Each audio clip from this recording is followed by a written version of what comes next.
నట సామ్రాట్ అక్కినేని నాగేశ్వరరావును స్టారుగా మలచడంలో ఆయన గుర్తులీలు దుక్కిపాటి మధుసూదనరావు పాత్ర ఎంతో ఉంది. ఏఎన్ఆర్తో వైవిధ్యమైన పాత్రలు చేయించడానికి అన్నట్లు అన్నపూర్ణ పిక్చర్స్ సంస్థను నెలకొల్పి దానికి చైర్మన్గా అక్కినేనిని నియమించారు దుక్కిపాటి. ఈ బ్యానర్పై తొలి చిత్రంగా అక్కినేని హీరోగా కేవీ రెడ్డి దర్శకత్వంలో దొంగరాముడు చిత్రాన్ని నిర్మించారు. ఆ బ్యానర్లో నిర్మించిన 9వ చిత్రం పూలరంగడు, 2వ చిత్రం తోడికోడళ్ల నుంచి అన్నపూర్ణ సంస్థ నిర్మించిన అన్ని చిత్రాలకు ఆదుర్తి సుబ్బారావు దర్శకత్వం వహించారు. మధ్యలో ఆత్మగౌరవం చిత్రంతో ఆదుర్తి శిష్యుడు కె విశ్వనాథ్ను దర్శకునిగా పరిచయం చేశారు దుక్కిపాటి. ఆ తరువాత తీసిన పూలరంగడు చిత్రానికి మళ్ళీ ఆదుర్తి సుబ్బారావు దర్శకత్వం వహించారు. అన్నా చెల్లెలు సెంటిమెంట్తో ఈ సినిమా రూపుదిద్దుకుంది. తొలి సినిమా దొంగరాముడు పతాక సన్నివేశంలో అన్న ఇబ్బందుల్లో పడితే చెల్లెలు వచ్చి కాపాడుతుంది.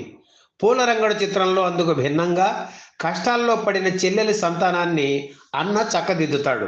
ఎంతటి స్టార్కైనా జయాపజయాలు తప్పనిసరి.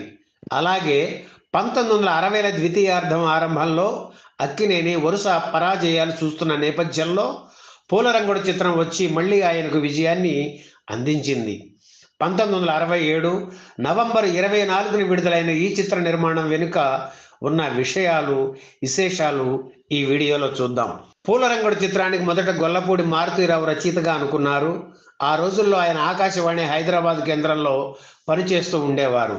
ఆత్మగౌరవం చిత్రంతో ఆయన్ని సినీ రచయితగా పరిచయం చేశారు దుక్కిపాటి. పూలరంగడు చిత్రానికి కూడా ఆయన్ను రచయితగా ఎన్నుకున్నారు. కానీ కథా చర్చలు పూర్తి కాకుండానే గొల్లపూడికి సంబల్పూర్ ట్రాన్స్ఫర్ కావడంతో అప్పుడు ముళ్లపూడి వెంకటరమణను రచయితగా తీసుకున్నారు. ఆయన కథను ఓ కొలిక్కి తెచ్చి తుదిరూపు ఇచ్చారు. అది అందరికీ నచ్చింది. మాటలు కూడా ఆయన్నే రాయమని దుక్కిపాటి చెప్పడంతో ముళ్లపూడి వెంకటరమణ స్క్రిప్ట్ తయారు చేశారు. అయితే రచయిత్రి రంగనాయకమ్మతో ఎందుకనో మరో వెర్షన్ రాయించారు కూడా దుక్కిపాటి. కానీ ఈ విషయం ముళ్లపూడికి చెప్పలేదు. పూలరంగడు చిత్రం టైటిల్స్లో తన పేరు కథకుడిగా మాత్రమే ఉండడం చూసిన రమణ మనస్తాపం చెందారు. ఇకపై దుక్కిపాటి నిర్మించే చిత్రాలకు పని చేయకూడదు అని అనుకొని ఆయన నిర్ణయించుకున్నారు. దుక్కిపాటి పలు అవకాశాలు కల్పించిన ఆఫీసుకు రమ్మని కబురు చేసిన రమణ వెళ్ళలేదు. ఇది జరిగిన 15 ఏళ్లకు తన మిత్రుడు బాపు దర్శకత్వంలో దుక్కిపాటి నిర్మించిన పెళ్ళీడు పిల్లలు చిత్రానికి మాత్రం రమణ రచన చేశారు. పూలరంగడు చిత్రంలో కథానాయికగా కళాభారతి జమున నటించారు. దొంగరాముడు చిత్రం తర్వాత అన్నపూర్ణ సంస్థలో ఆవిడ నటించిన సినిమా ఇదే. అలాగే అక్కినేని చెల్లెలుగా విజయ నిర్మల నటించారు. అంతకుముందు అన్నపూర్ణ వారి చదువుకున్న అమ్మాయిల చిత్రంలో చిన్న వేషం వేసిన నటభూషణ శోభన్ బాబుకి పూలరంగడులో పెద్ద వేషం దొరికింది. అంతకుముందు అన్నపూర్ణ వారి చిత్రాల్లో నటించిన ఆత్మగౌరవంలోని వేషం ఆయనకు పేరు తెచ్చింది. పూలరంగడు చిత్రంలో నిజానికి ఆయనకు వేషం లేదు. కానీ చిన్న వేషమైనా ఇవ్వాల్సిందేనని అల్లు రామలింగయ్య ధర్నాకు దిగడంతో పోలీసు మామయ్య పాత్ర ఆయనకు ఇచ్చారు దుక్కిపాటి. ఆ పాత్ర పరిధి తక్కువే అయినా ఆనందంగా అంగీకరించి నటించారు రామలింగయ్య. ఆయన భార్యగా రాధాకుమారి నటించారు. ఇందులో వీరయ్యగా చిత్తూరు వి నాగయ్య నటించారు.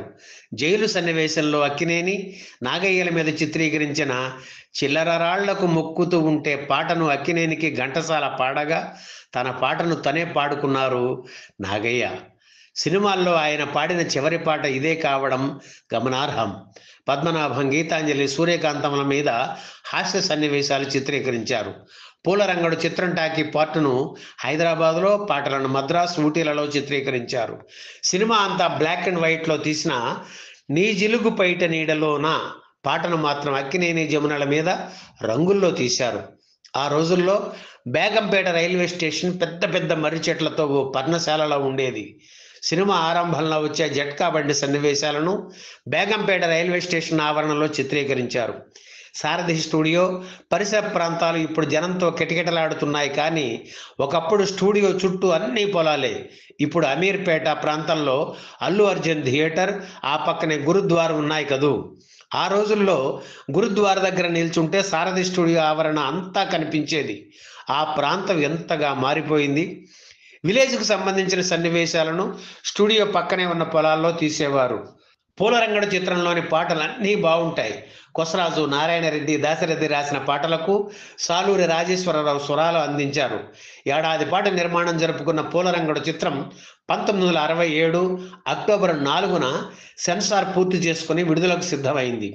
ఆ ఏడాదిలో అక్కినేని నటించిన గృహలక్ష్మి, ప్రాణమిత్రులు, వసంత సేన చిత్రాలు అప్పటికే విడుదలయ్యి ఆర్థిక విజయం సాధించలేదు. ఆయన నటించిన రహస్యం చిత్రం కూడా విడుదలకు సిద్ధమైంది. ఆ సమయంలోనే నటరత్న ఎన్టీఆర్ నటించిన కంచుకోట, ఉమ్మడి కుటుంబం చిత్రాలు విజయ విహారం చేస్తున్నాయి. ఆత్మగౌరవం చిత్రం తర్వాత మరో హిట్టు లేని అక్కినేనికి రహస్యం, పూలరంగడు చిత్రాలు చాలా కీలకం. రహస్యం చిత్రాన్ని వాణి ఫిలిమ్స్, పూలరంగడు చిత్రాన్ని నవయుగ సంస్థలు పంపిణీ చేస్తున్నాయి. అందుకే ఆ రెండు సంస్థలు కూర్చొని చర్చించి మొదట రహస్యం చిత్రాన్ని, ఆ తర్వాత పూలరంగడు సినిమాను విడుదల చేయాలని నిర్ణయించాయి. 1967 నవంబర్ 10న రహస్యం చిత్రం విడుదలయ్యి తొలి రోజే ఫ్లాప్ టాక్ తెచ్చుకుంది. అన్నపూర్ణ సంస్థ అప్పటి వరకు అపజయం అనే పదం ఎరుగదు. తీసిన సినిమాలు అన్ని హిట్లు. అందుకే రకరకాల వ్యాఖ్యానాల మధ్య నవంబర్ 24న పూలరంగడు చిత్రం విడుదలయ్యింది. తొలి రోజే సూపర్ హిట్ టాక్ రావడంతో దుక్కిపాటి తేలికగా ఊపిరి పీల్చుకున్నారు. రోజు రోజుకి వసూళ్లు పెంచుకుంటూ అంతవరకు అన్నపూర్ణ సంస్థ నిర్మించిన అన్ని చిత్రాల కంటే అత్యధిక వసూళ్లు పూలరంగడు చిత్రానికి లభించాయి. హైదరాబాద్లోని బసంత్ థియేటర్లో ఈ చిత్ర శతదినోత్సవం జరిగింది.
ఈ వీడియో మీకు నచ్చితే లైక్ చేయండి, షేర్ చేయండి, వెంటనే సబ్స్క్రైబ్ కూడా చేయండి.